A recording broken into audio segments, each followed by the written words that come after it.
Hi, everybody. My name's Geno, and I'm codependent, and I'm glad to be here. And I'd like to thank the group for asking me to speak. It's always an honor to do so.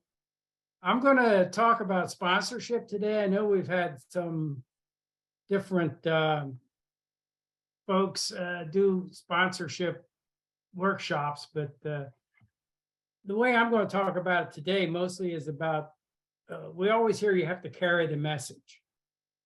And the message, what the hell is the message? You know, what is the message? What's in the message, and what are the components that are in the message? So I'm going to talk about that.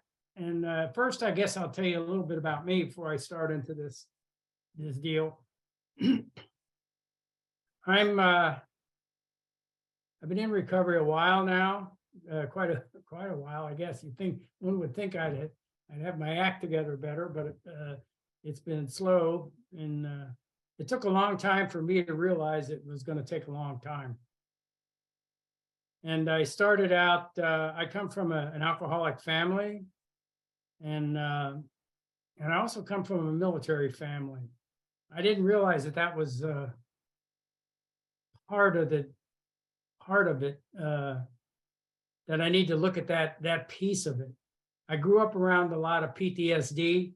The people in my family had participated in all the major wars of the previous century, and myself included. And so I ended up with a form of PTSD as well afterwards myself. I lived in. I was born in, and then probably by the time I was 8 years old, I moved to Europe for a number of years. And it was kind of difficult for me. I was unsure of myself. And there was a lot of, the new guy coming in, and then a lot of moving around and trying to learn to integrate myself in all these different communities, as well as not knowing the language and all that. And I had to learn French to hang around with. We had a house there that we rented, and I was in that, learning, interacting with them children in the village. I mean, I did learn to do it, but I was very unsure of myself and all that stuff. And I suppose a lot of that came from being an alcoholic family. I'll just say that I'm also an alcoholic as well. I took my first drink when I'm not going to go to a big drunk-a-log or nothing like that. I know it's just part of the deal. But I had my first drinking incident when I was 9, and that was when we were living in, and it was because there was no age limit on buying booze over there. So when my parents were away, I decided to give it a try, and I was. You would think growing up in that kind of family, it would be like, no, I'm not going to do that. But it always was calling to me. And one of the things, the reason I bring it up is because there was as soon as I got that euphoric feeling from the substance in my system, it was a transcendent experience. I felt confident. I felt self-esteem. I felt all the things like that, and I never really thought about it that much until I started in this program, and I realized that basically why that big transformational experience, and I think it was because I was basically part of the codependence is being uncomfortable all the time with oneself, and it was the only way that I could feel comfortable with me and numb and stop the voices and stop all that self-criticism and that angry self-talk and things like that.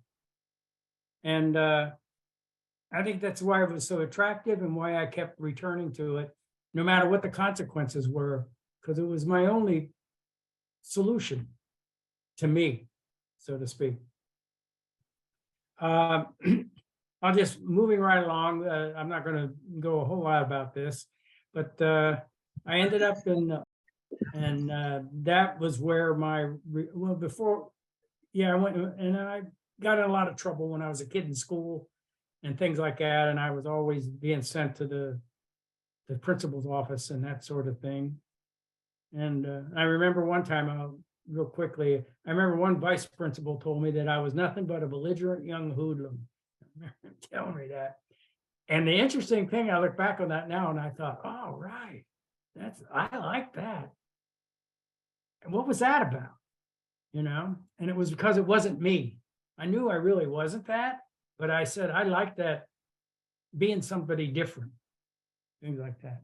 So anyway, what happened after that was I went into the family business, which is the military, and I joined the Marine Corps. And quickly and without thinking, I went through that, and I was involved in that recent unpleasantness in Southeast Asia known as the Vietnam War. And that changed me and affected me to this day. Some of us didn't come home, and some of us never made it back, and some of us came home, but we never left. And I'm one of those guys. I was carrying it in the back of my head all these years, and it's a long time ago too. My recovery started in Alcoholics Anonymous in 1982.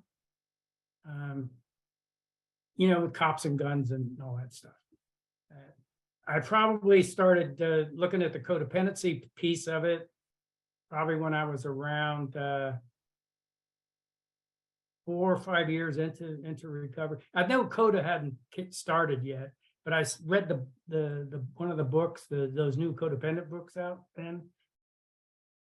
And I was reading some of the adult child stuff, and I was going to ACA meetings and Al-Anon meetings and all those other things like that to try and figure out that I knew there was something more than just, I remember reading in the book, the Alcoholics Anonymous book, where they wrote down, they said,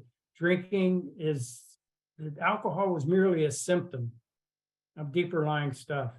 And I believe that this stuff that we talk about in these meetings is that stuff. And that was my solution to my codependence, was that addictive behavior like that.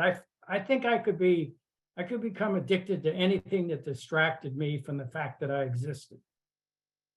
It was almost like everything that kills me makes me feel alive. And so I started in my first CoDA meetings when I eventually, because of career things and a total dumpster fire marriage that I was in at the time, after a few years in recovery, I ended up moving out to Phoenix. And this is where CoDA is. And I attended my first CoDA meeting. I'm not sure the day or anything like that. I'm pretty sure it was in July of 1988 when I went to my first meeting. And I didn't really, I went sporadically throughout for many years, but I never really came into it and went full bore till I'm guessing,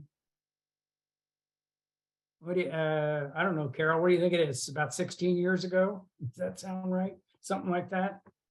And that was, so I've been doing it.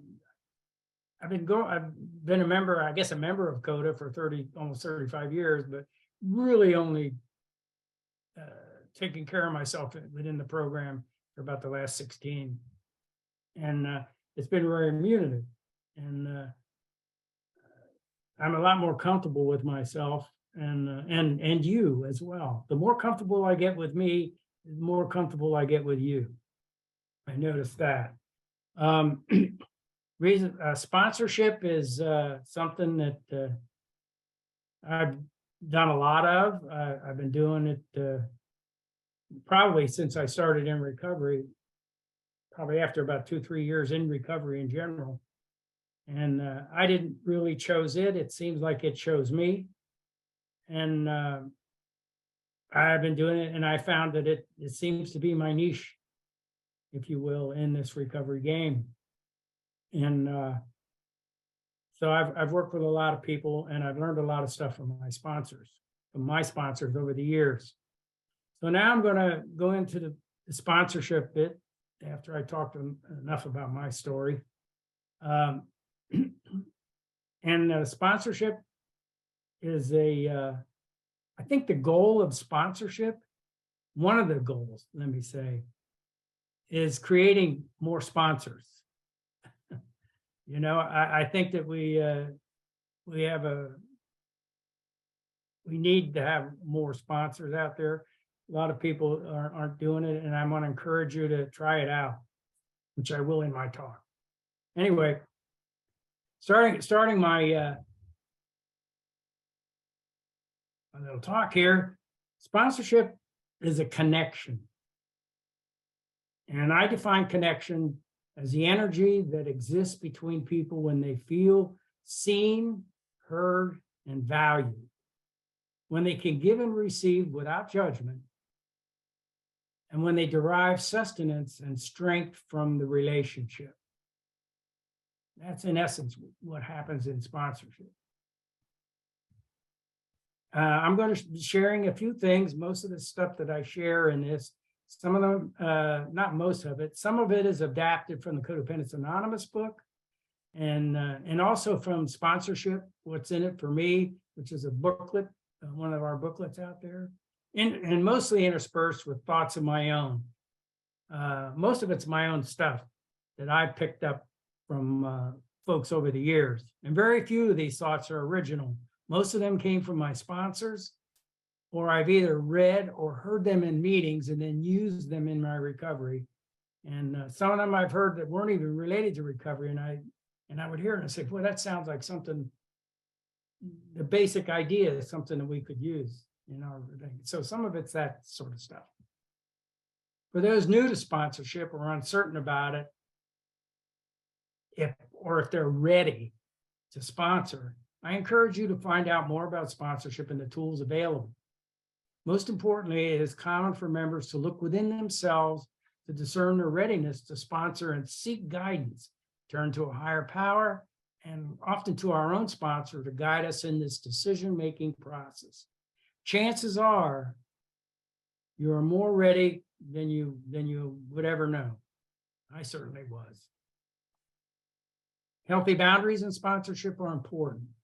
To be effective, sponsorship depends on maintenance of healthy boundaries on control issues such as advice giving, caretaking, and rescuing.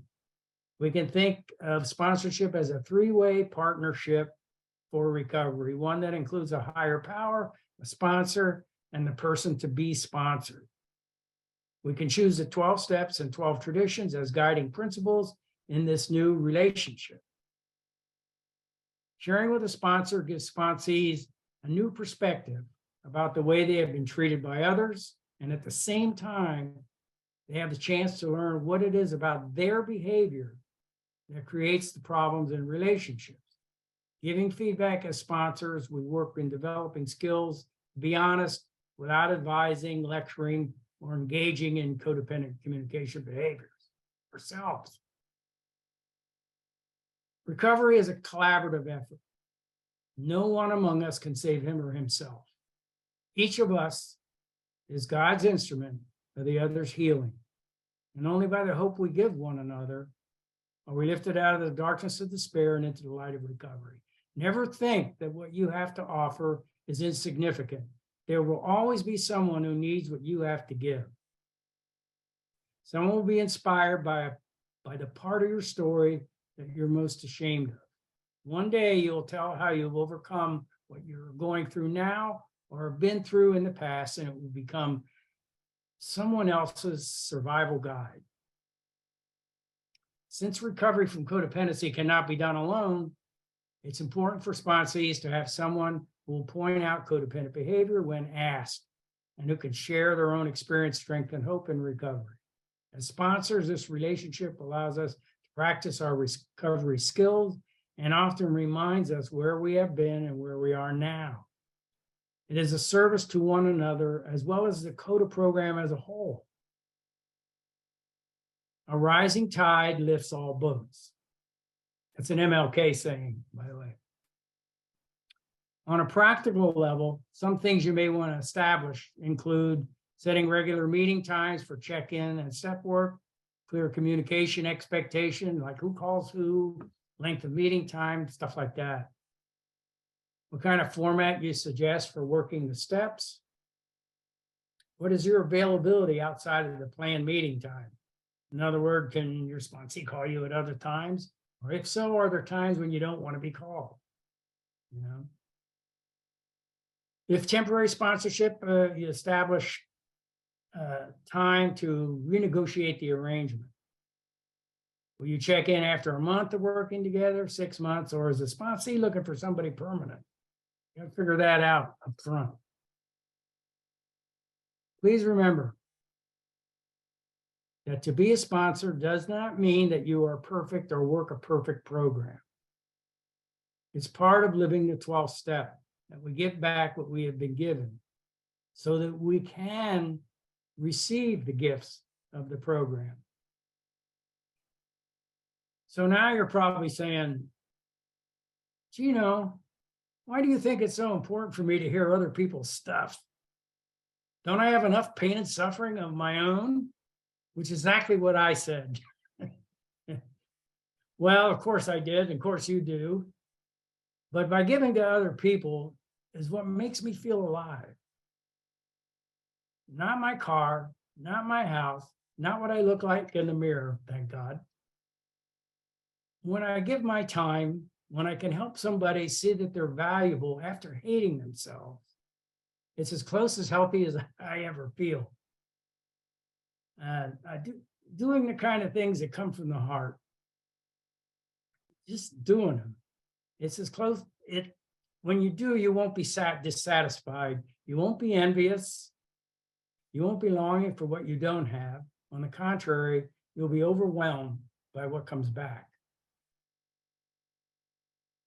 So, what is this message that we're supposed to be carrying? Well, I know, work the steps and follow the traditions, and you'll be a better version of yourself without codependency, happy, joyous, and free, snappy dresser, and an all-round good guy. Right? Well, maybe not. In reality, or in my case, it's been an incremental process of awareness, acceptance, action, and accountability. My wife calls this the 3 A's, or the 4 A's, or whatever it is, 1, 2, 3, 4. Most of the growth is preceded by some degree of pain, which leads to awareness. My sponsor helped me with the acceptance, action, and reminded me of my accountability. The following are some of the core truths in the message that I've learned and try to impart with the folks that I've worked with. It's far from complete, comprehensive in any way. It may not be applicable to everybody. It's just what I'm aware of or can remember at this point in my recovery. Please keep in mind what I'm going to share here is my view of the process. You know, my opinions. First thing, this is important. When they're ready, you can't say anything wrong. You can't screw it up. And if they're not ready, you can't say nothing right. You're just carrying the message, not owning the results. It's always good to remember that, because as codependents, I tend to, my success depends on you, right? So, I don't know where I end and you begin. So it's that kind. When you want to help people, you tell them the truth. When you want to help yourself, you tell them what they want to hear. Remember, honesty without compassion is cruelty. And compassion without honesty, that's codependency. The hard work of recovery demands that we take an honest look at some of the hard to swallow truths about codependency. I shared these in a previous workshop, but I looked at them and I thought, I think I'll share these again. They kind of fit in this one too. Number one, we manipulate connection. Codependents can be some of the most generous, giving people out there. You like that part, huh? But the reason for this is less than noble. Although we mean well, we subconsciously turn to manipulation to prove our self-worth and soothe our intense fear of abandonment. Ultimately, our generosity is motivated by insecurity and fear rather than kindness. Below the surface, we're desperately trying to stay ahead of the feelings of low self-worth that threaten our ability to connect. We put the wants and needs of others ahead of our own. And we don't practice boundaries out of fear of upsetting our partners. We're unconsciously manipulating our way into secure relationships. We don't act out of malice, but out of fear that we would never have the love we desire so badly if our true, unlovable selves were exposed.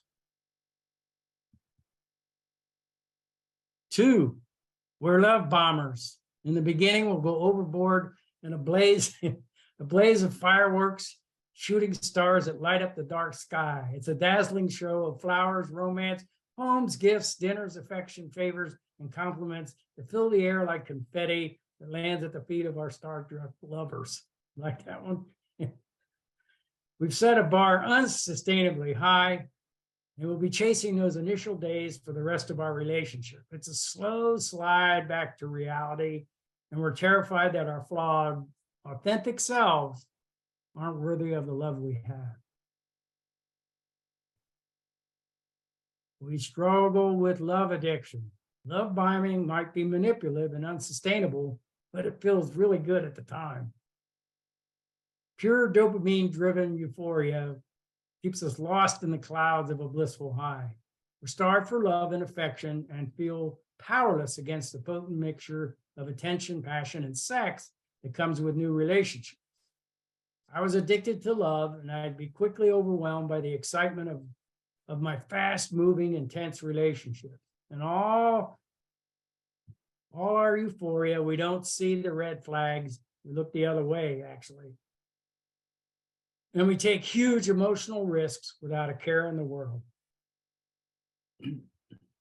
Or we abandon ourselves.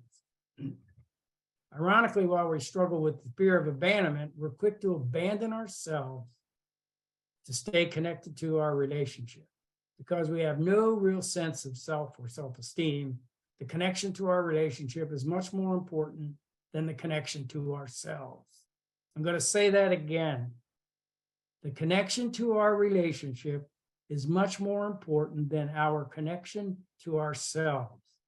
Our individual needs are sacrificed as we merge into our relationships until we can't tell where our relationship ends and we begin. Eventually, our self-abandonment takes a toll, silently filling our empty spaces with resentment and shame. We self-sabotage. We aren't comfortable with prosperity. Joy makes us anxious. We're always waiting for the next shoe to drop because we don't feel deserving of the feelings we have. Our insecurities leave us hypervigilant, always searching for signs of trouble, confirming our deepest fears that we are unlovable. We react to all this anxiety by pushing our relationships into uncomfortable narratives filled with insecurity and rejections. Worse, without the skills to navigate the conflicts we create, we'll again feel isolated and alone, wrapped inside the familiar childhood feelings that we've carried into adulthood. And the last one is our lives grow smaller over time. We trade pieces of ourselves for love and connection, and our world begins to shrink. Over time, the line between individuality and the relationship becomes unrecognizable. We rarely venture beyond the walls of the relationship, and the parts of ourselves we enjoyed living beyond those walls is lost. Without the encouragement to grow as individuals, we unconsciously grieve the loss of ourselves as we navigate the tight spaces between people-pleasing and conflict avoidance. Our voices are silenced, and we're unwilling and unable to advocate for ourselves and our needs. The love we once thought would set us free now wraps us right up like a straitjacket. Now, I'll be the first to admit that these traits are tough to swallow. It takes a lot of courage to look at the parts of ourselves, we're most ashamed of. But to make the most of our recovery, we must tackle our most challenging issues. We must acknowledge and accept that these behaviors keep us from the lives we want. While resources like therapy can be an important part of our recovery, the real work comes when we begin to actively change these patterns of behavior. We learn to accept imperfection in ourselves and others, begin to navigate healthy connections without manipulation. We learn to nurture our individual identities with our interdependent relationships. We trade love bombing and love addiction for building strong, healthy relationships. We work to strengthen our self-trust and self-esteem and meet our own needs rather than relying on others to meet them. Okay, now I'm going to get, this is the only gender biased part of my talk today. Since I'm a guy and I only sponsor men, I've run across this, and in myself, of course, and other guys. And I think, I believe that men in our culture have a special cultural hindrance to our recovery. Men are often socially alone. Before recovery, no male friend ever put his arm around me and said it was going to be okay. I didn't know anyone I could cry in front of or just be with when I was feeling down or desperate. I lived in emotional isolation. There was no one where trust was total. I think it was because I was raised in a culture that kind of demeaned relationships and emotions. I know for sure it demeaned emotions. This fear of vulnerability that, had to be overcome for me to grow in recovery. And I believe a lot of times it's the same thing with most guys. We have suffered alone in our pain, but we aren't alone at all. The experiences we share can be a source of great strength. We're in this together. And if we can find the courage to work hard and support each other, we might find our way to the better lives and relationships that we deserve. Getting more on that part of the message is what was adaptive then is maladaptive now. Basically, the tools that we use to survive trauma as a kid aren't necessarily healthy tools as an adult. We've got to learn new skills and use better tools, which we can in the program. It's all in the steps and in that connection with the sponsor, I believe. Okay, as someone with major imposter syndrome, my sponsor would often ask for these metaphorical receipts. He would ask straight questions about reality, and damn, he cut through the crap. I would say, for example, I'm so bad at my job, my staff hate me. And he went, didn't you just tell me the other day what a great staff feedback you had? And I said, yes, but and then, oh shit, you're right. My sponsor said, prove it. Show me the receipts. What evidence do you have to back up that conclusion? There were no receipts. It forced me to face some realities my brain was lying about. Look for the hard evidence to support your low self-worth conclusions. If there is none or it's contrived, be open to challenging them. I often use this with the folks that I sponsor because it's not uncommon. Okay. Fifth step, journaling or sharing. If you're finding it difficult to put everything in your head down on paper or sharing it because it's too much, imagine how heavy it is to be carrying that around 24/7. So this is things that my sponsor told me. Since then, I've journaled and shared during my darkest times since then. He was right. If it's mentionable, it's manageable. Emotional pain is not something that should be hidden away and never spoken about. There's truth in the pain, there's growth in the pain, but only if it's brought out into the open. We have to get over that and share. A problem shared is a problem halved. Here's another important thing that I learned the hard way. When someone shows you who they are, believe them. Now, I stole that from Maya Angelou, who was an author. Don't dismiss or make excuses for red flags. How do they treat servers at restaurants? How do they talk about their ex? Are they a victim? If who they tell you who they are doesn't match the behavior, it's time to reevaluate the situation. I would overlook all that stuff all the time. Okay. I'm going to clean this up. Okay. Crap is warm, meaning people will happily sit in a bad situation because it's comfortable and familiar, even if it's shit. When codependents are in a rut, they rarely climb out. They usually just redecorate. Okay. We'll move stuff around. Okay. Never settle for toxicity in a relationship just because it's familiar or because you fear being alone. You deserve better. People who suffered trauma in their childhood tend to unknowingly put themselves into situations that recreate their past suffering. Not because they like it, it's familiar. It feels like home. Carl Jung said, until we make our subconscious conscious, it will rule our lives, and we will call it fate. Another important thing is your feelings are valid, but they're not always true.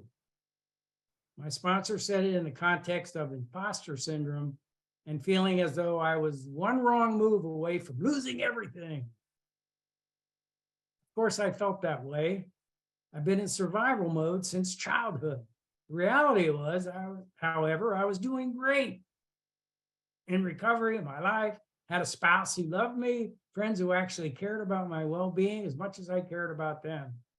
I wasn't about to lose anything in that context.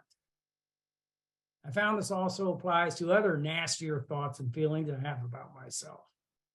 The feeling that I'm not good enough or worthy of love is a valid feeling, but it's 100% untrue. If I feel it sometimes, I still feel it sometimes.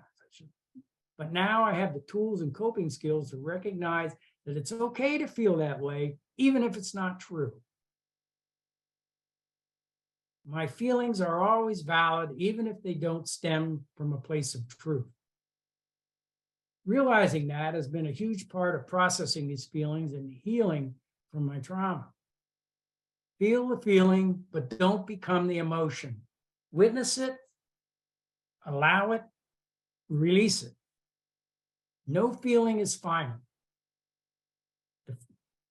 I think the freedom we seek lies between the external stimulus and either our reaction or chosen response to it. Mastering this emotional regulation is one of the principal objectives of the recovery process. However, before we can make that transformative change, we have to first recognize and honor our perception of the stimulus that resulted in my uncomfortable feeling. Only then can I rationally think through the immediate response and long-term coping strategy. If we don't shake hands with those unpleasant emotions first, we'll continue to stuff them down in unhealthy ways. If someone succeeds in provoking me, I must realize that my mind is complicit in the provocation.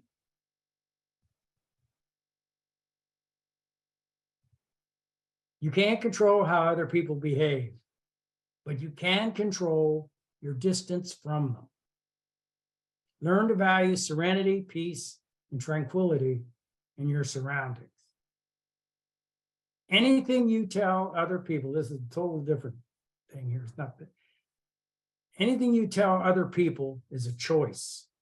You don't have to explain yourself or feel like you have to tell anyone anything. You don't have to justify, I don't have to justify myself to everyone anymore.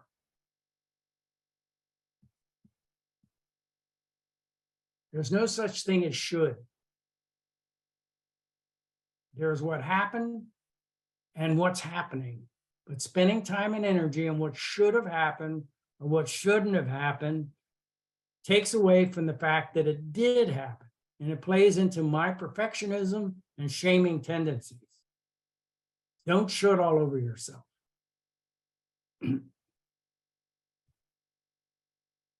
Whenever my anxiety starts to spiral and I go on talking about everyone else's thoughts and motivations, then I'm assuming I hear my sponsor's voice saying this sentence: "Your fortune telling again." It reins me back in. It reminds me that I'm in my CESP mode. I call that codependent extrasensory perception. I'm not a mind reader.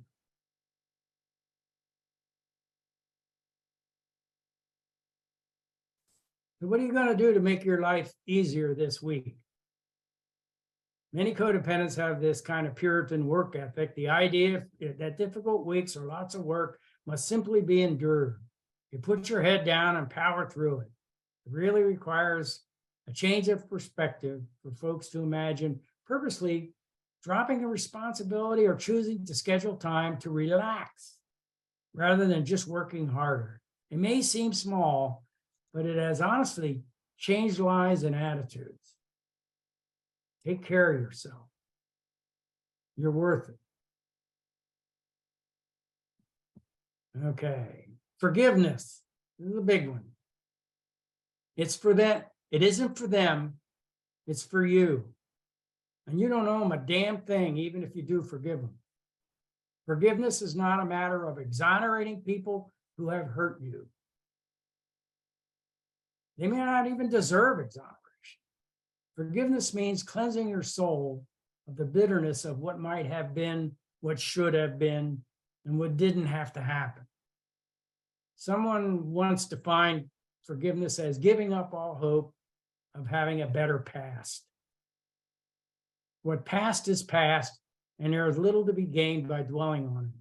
There are perhaps no sadder folks than the men and women who have a grievance against the world because of something that happened years ago and let that memory sour their view of life ever since. And I've been one of them.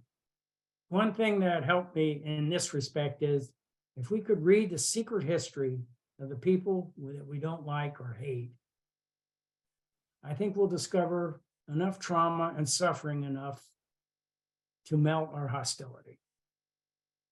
I imagine one of the reasons folks tend to cling to their hates so stubbornly is because that they sense somehow that once the hate is gone, they'll be forced to deal with the pain. You're better off dealing with the pain and getting free of it. Waiting for an apology or an amend is like allowing someone to hold you hostage. Don't expect the person that hurt you to be the person that saves you. Remember that forgiveness is something that you do for you, not for the other person. And unless something really significant has changed, forgiveness does not mean that you have to let someone who has harmed you back into your life. Your healing does not depend on someone else's apology. Their lack of accountability is your confirmation to let go and move on. Sponsorship is connection. And I define connection as the energy that exists between people when they feel seen, heard, and valued, when they can give and receive without judgment, and when they can derive sustenance and strength from the relationship. That's a connection. and it's safe to be you. That's actually intimacy. Connection is an intimacy, in my view. And intimacy is me being you, me, and letting you see me be me Mm. in an authentic way. I've had it happen, but I can't. I believe in again, but I do believe still remain. Honesty without compassion is cruelty. And usually I come from something that I know was about me. And then I share that. But I have to let that go because sometimes I usually tell people up front, now I'm probably going to piss you off. Okay. I probably will, because if I don't, you should fire me and find somebody else, because that's part of the thing is we have to tell folks stuff that part of them, they don't, I had to hear stuff that I didn't want to acknowledge, uncomfortable things. And so everybody has to deal with uncomfortable feelings and everything, because that's one of the symptoms of us. We don't do feelings, right? And so I think that's part of the game. But I can't own if they if they can't handle it, because that's, like I said in the beginning, if they're not ready, you can't say nothing right. And if they're ready, you can't screw it up. Even if you do, they'll find somebody who will work for them. So okay, hopefully that helps, that answers. Moving right along. I was a little bit talking about forgiveness. I have one more thing. While we're talking about forgiveness, this is important. It's imperative that we learn how to forgive ourselves. Forgiveness from others is just words from the outside. For the peace that I seek, I had to learn to forgive myself. The moment an individual can accept and forgive themselves, even a little, is the moment which they become, to some degree, lovable in their own eyes, I think. I think that forgiveness is something that comes maybe at the end of a long process of healing. In my personal experience, it was a gift. I didn't see it as the end goal of resolving any injuries or anything that happened. I just did my work, and naturally feelings of forgiveness arose. Okay. Here's another important thing that my sponsor said. We live in shades of gray. With such a simple statement, yet probably one of the most profound things ever said to me. I had a very binary, black and white style of thinking. My sponsor said this to me, meaning life isn't as easy as black and white thinking. There's a lot more to it than that. Again, it's really simple, and I guarantee he probably he didn't, he's gone now. He didn't even remember saying it to me. But this is one of the major pieces of advice I've carried with me over the years. When I get into that black and white, right or wrong, blah, blah stuff, I go back in and I remember that. Okay, same thing as when I do the mind reading, when I turn into the amazing Kresgen and think I can read people's minds. Okay, here's another important one. I did a workshop on this one too one time. Be your own best friend. If you wouldn't accept a situation happening to your best friend, why would you accept it for yourself? The relationship you have with yourself is the foundation of everything you do in life. We make decisions, choices, and take actions based upon our inner perceptions. So learn to love yourself completely, and you will immediately recognize when someone or something is not for you. I believe the quality of all my external relationships were and are symptomatic of my relationship with myself. My capacity to love others will always be limited by the depths to which I love myself. Here's another important one. Self-talk. You wouldn't talk to your close friends and family the way you talk to yourself and expect them to be better for it. You must try to talk to yourself the way you would talk to them, with encouragement and care, rather than bitterness and frustration. That mindset has helped me in so many ways. Learning not to be my own bully has been difficult, but my God, my life has changed since I've been kinder to myself. Telling myself it's okay rather than I'm stupid. Saying I could try again the next time when I fail rather than telling myself I should have known better. It's freeing. Learn to practice self-compassion. It's just a good deal. Self-criticism, feeling bad about oneself, is a core aspect of who a codependent is or think they are as a person. It's a common affliction, and one that one psychologist referred to as the cigarette smoking of mental health. Like smoking, once it gets going, it sort of takes on a life of its own. Overly criticizing yourself can worsen anxiety or depression, hurt your relationships, and damage your self-esteem. In contrast, practicing self-compassion can actually boost your chances of success by encouraging a growth mindset, which makes improvement feel more achievable. And if it feels more achievable, it is. My sponsor once told me that if I expect people in my life to be there for me as much as I am for them, or do as much for me as I do for them, then I have unreasonable expectations. Everything I do for others is not a transaction. If I want unconditional love, then I have to learn to practice it. I had to let go of my quid pro quo attitude. I have an algebraic formula for serenity. Now, I'll bet my sponsees, if there are any of them out there, are going, oh God, here he goes with the algebraic shit again, okay? But S equals R minus E.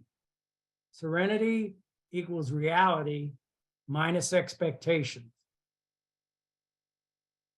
If you catch yourself doing expectations, think about it.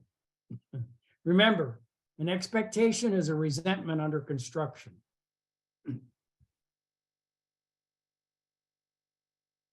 Yeah, this is good. Peace of mind. Peace of mind is more important than winning or proving a point. Let go of trying to convince people. Be okay with them not seeing things how you view them. This will save you a whole lot of mental tension and built up frustration, and allow you to have peace of mind. Knowing that you can have a difference of opinion from someone else and move on,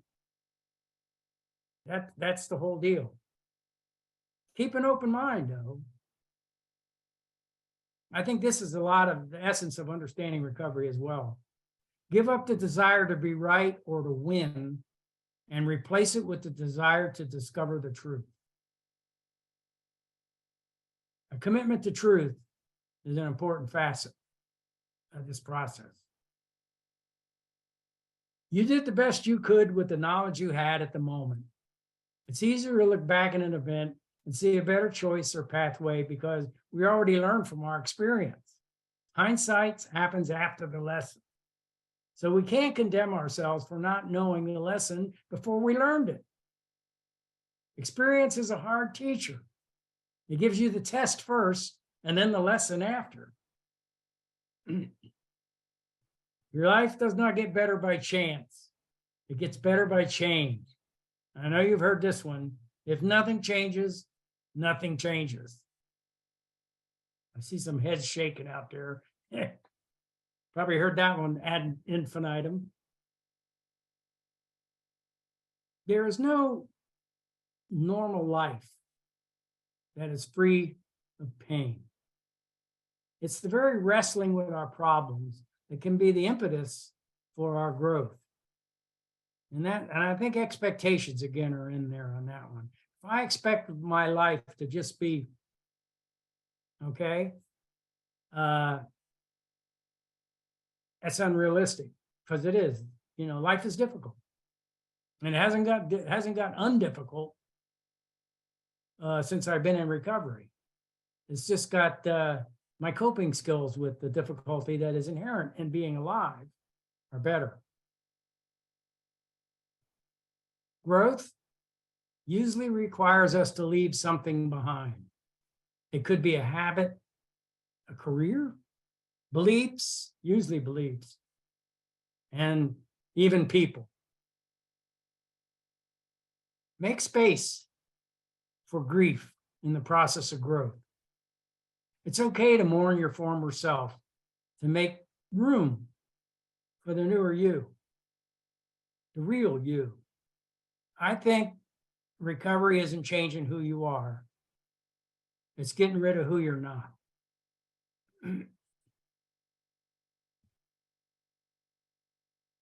Never forget the ones who saw you at your lowest point. And instead of offering judgment and distance, they extended presence and grace. Those are your people. Those are the ones. Sometimes it takes a heartbreak to shake us awake and help us see we are worth so much more than what we're settling for. And I think that's another way to describe a bottom. Nothing is more self-abandoning than respect based on fear. Setting healthy and clear boundaries are not for other people. They're for your safety, guarding your inner peace, sanity, health, and happiness. Remember, it's not a punishment for others. They may feel it is, so it's natural for them to miss the old you. So remember, if someone is not happy how you choose to live your life, it is a sure sign you need to take good care of yourself, continue reinforcing your boundaries, and don't take anything they say or do personally, because it's about their perception, and wish them well. Setting a boundary isn't telling someone what to do. It's telling them who you are. That's important.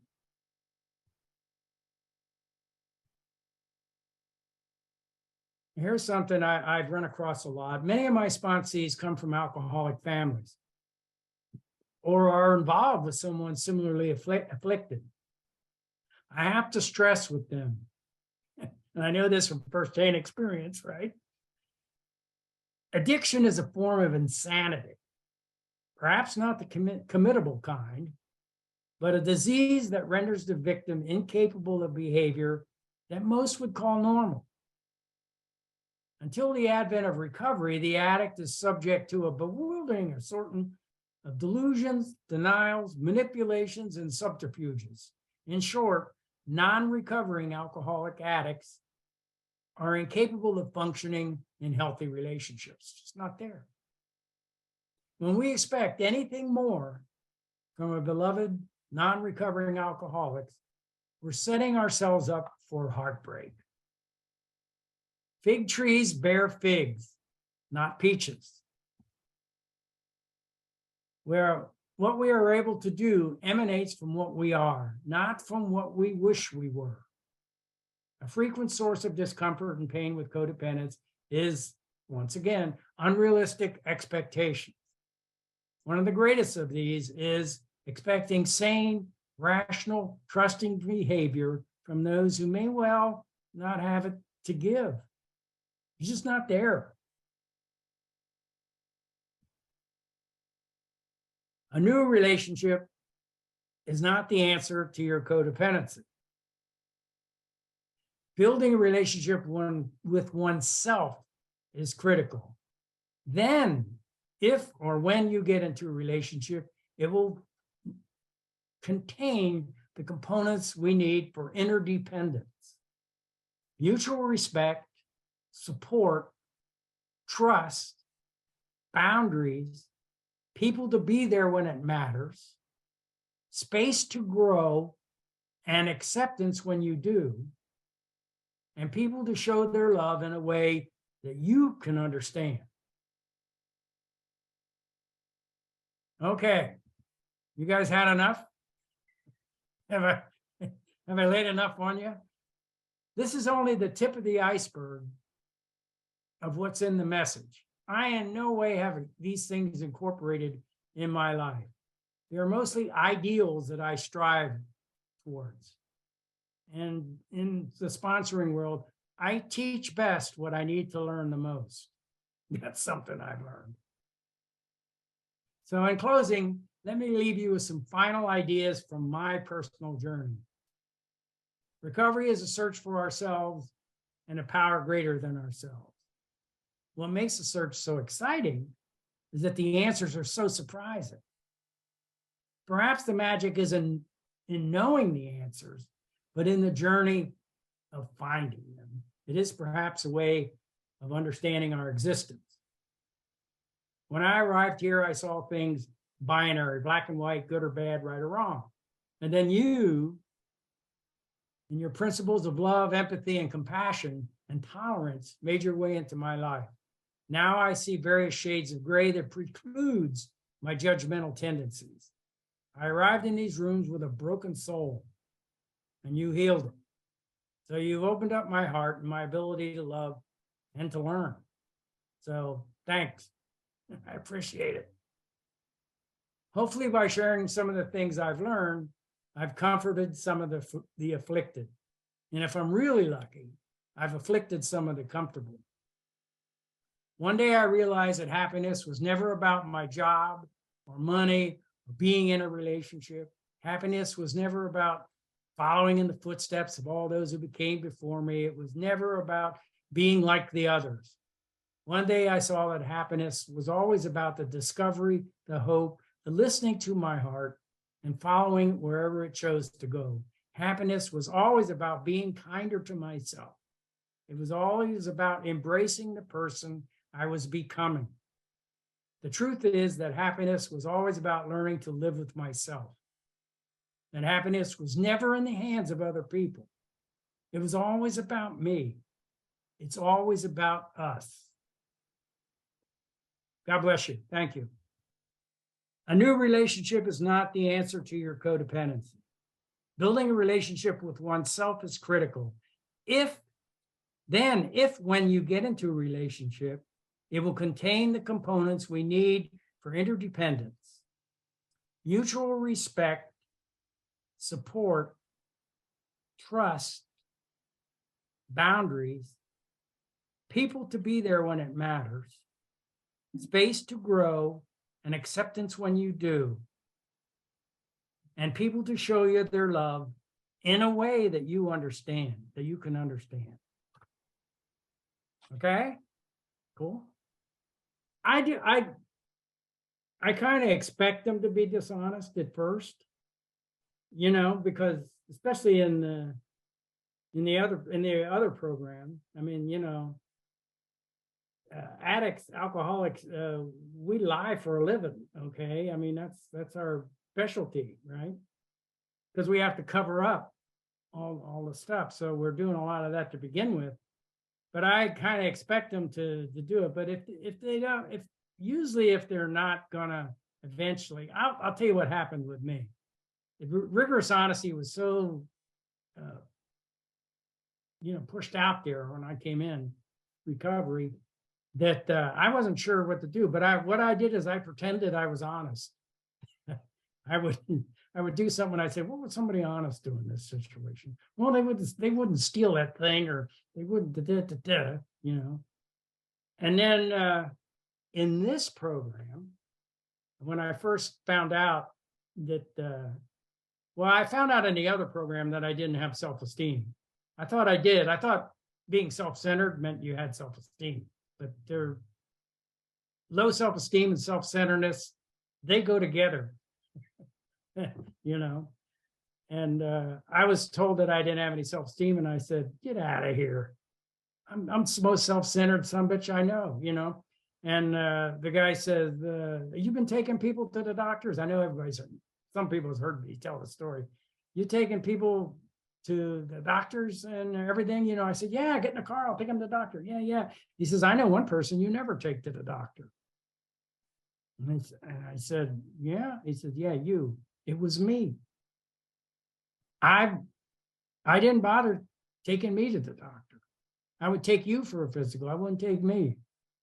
So I pretended that I had self-esteem. I said, well, if somebody had self-esteem, they'd make an appointment to get a physical. And yes, what if somebody do if they had self-esteem? So I had to, I had to think about it. I had to take a conscious effort on my part.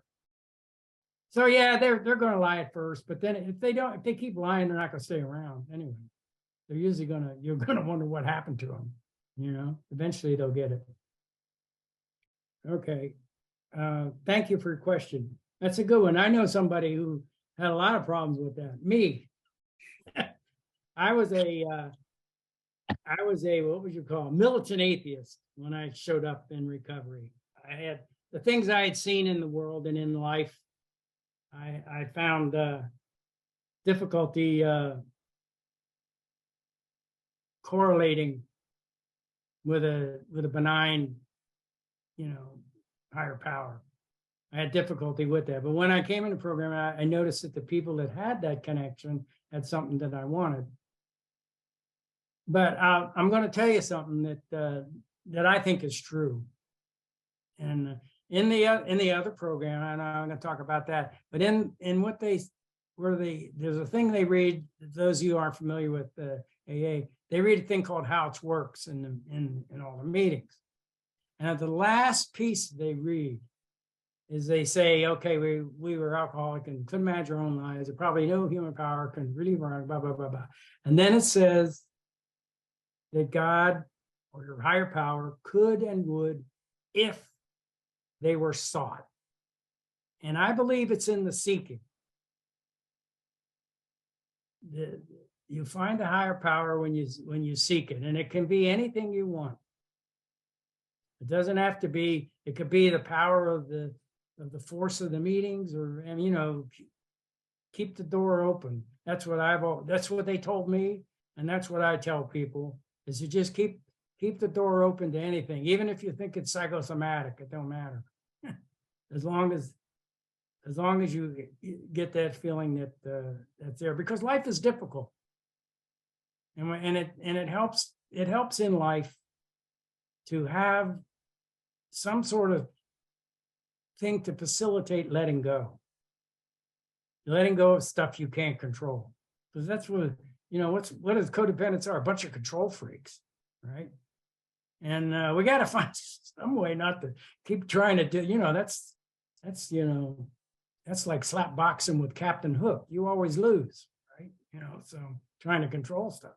Control is a delusion, So anyway, that's what I do. I just say, just seek it out, see what happens. Hang around. What they told me? They told me in the beginning, they told me, you just keep coming back and you will be contacted. And you get to define what that contact is. Anyway, that's all. That's the best I can do with that one. Service sponsorship. I'm not sure what that means. The three-way thing is basically I'm not. It's kind of like what I said. If they're ready, you can't do nothing wrong. And if they're not ready, you can't do anything right.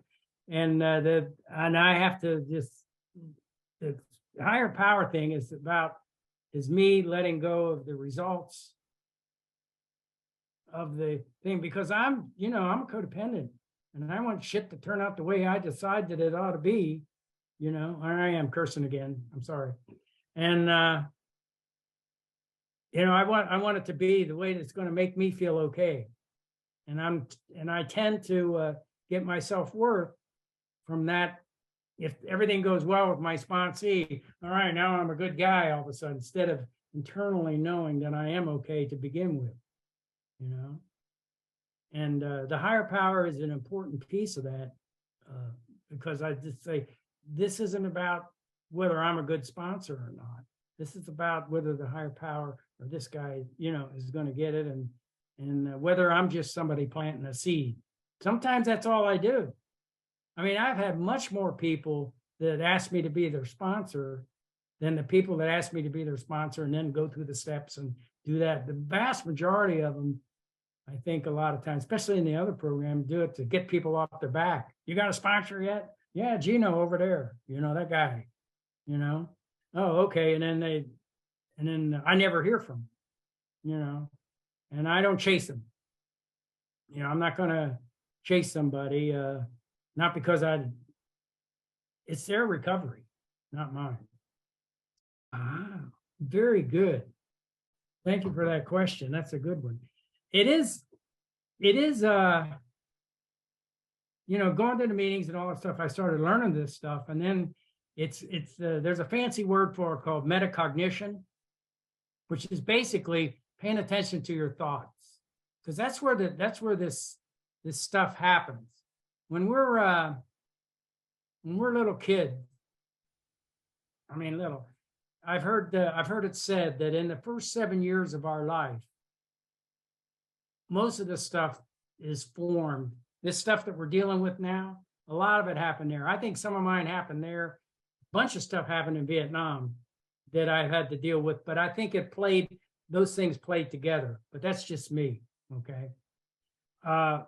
So I have these when we're that little, we don't have the cognitive critical thought to say, wait a minute, this idea is not a good idea. This will give me bad self-esteem. I'm not going to take that in. Those programs are just downloaded, whether we like it or not, and we just take it in because we're kind of like geared to do that. Okay, I'm going to learn everything, and so that's part of the stuff.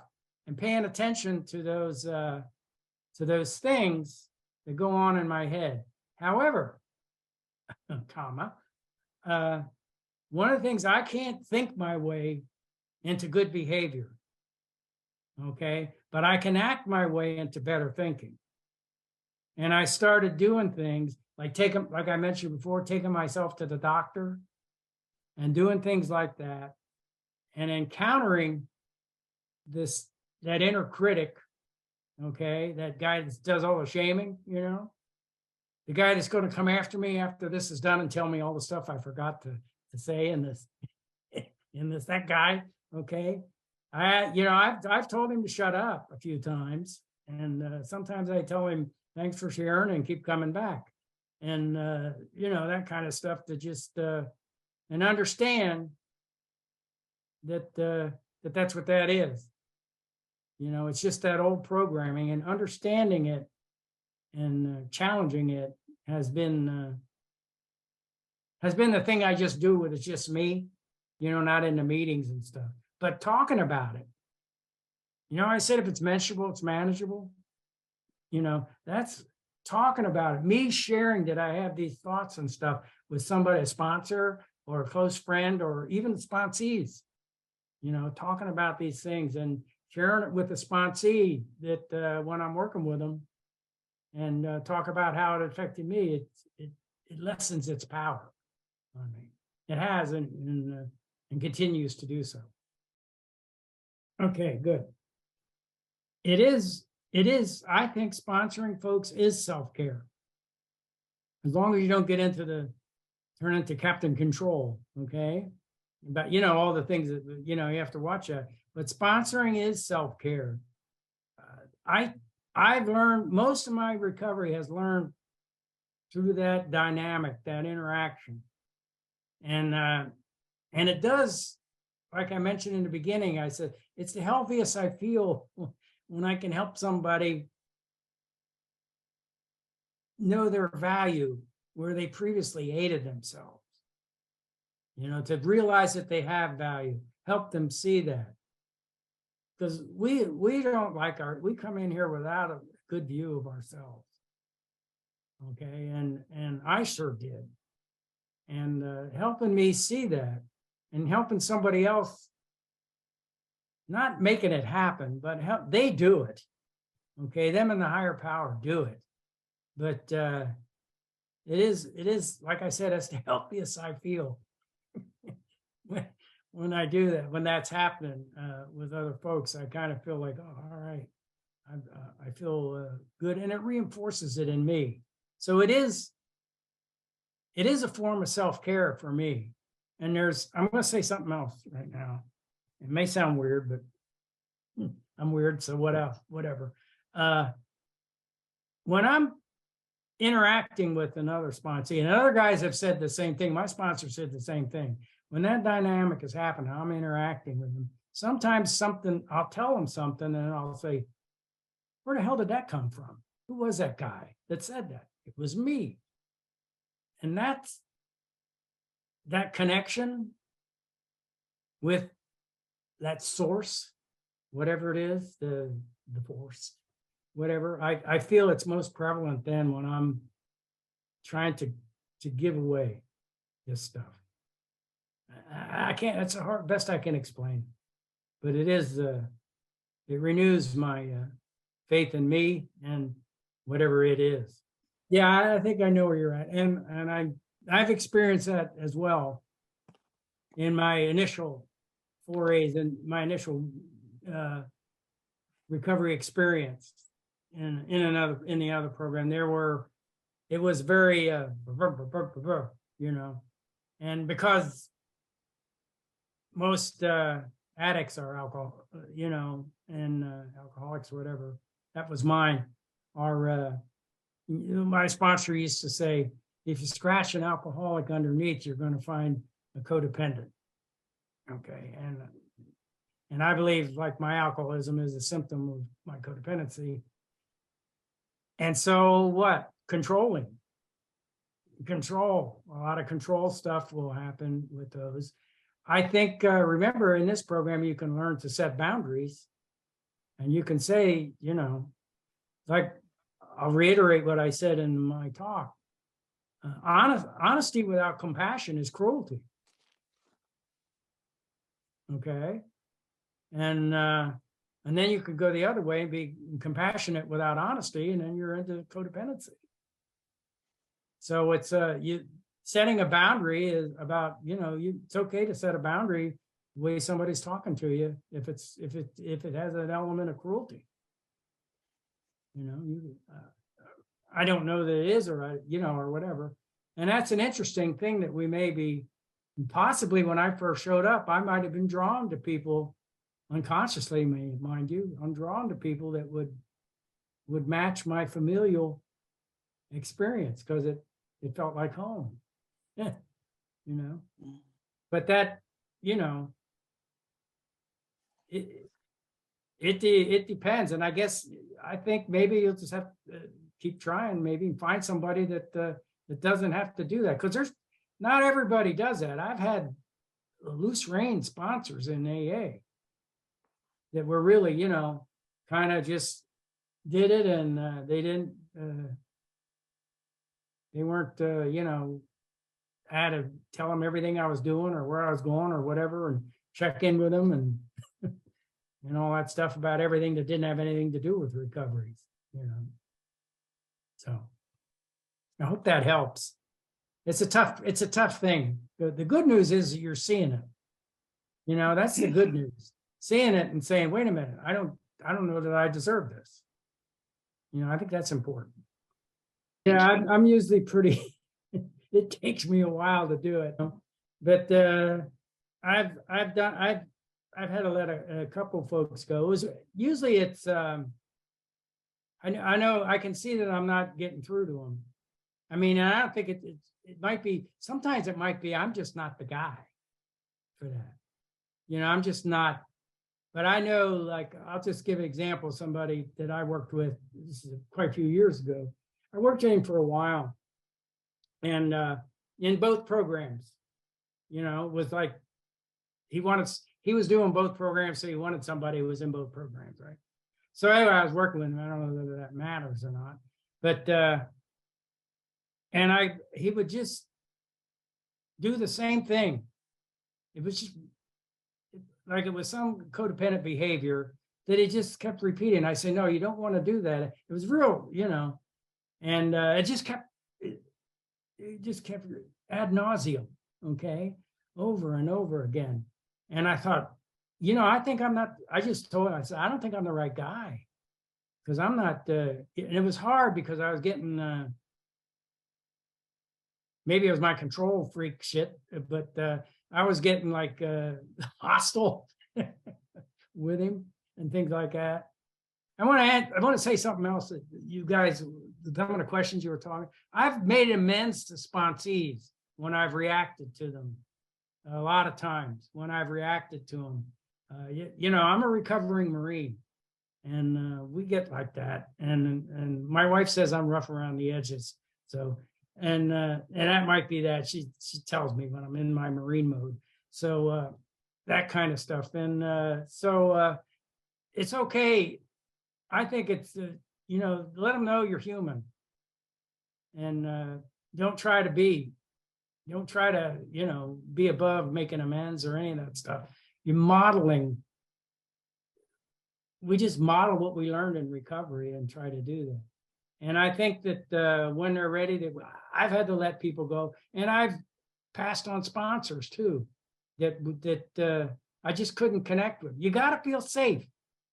If you don't feel safe with the person, because you gotta tell them, here I am, and all my shit, you know, and everything, and let them know, you know, you got to tell them the stuff and talk about it, or else you're not going, you know, mentionable, manageable.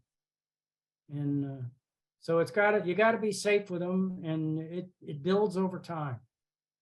And a lot of times I have to feel safe with the sponsee because I do a lot of sharing with them of myself, you know.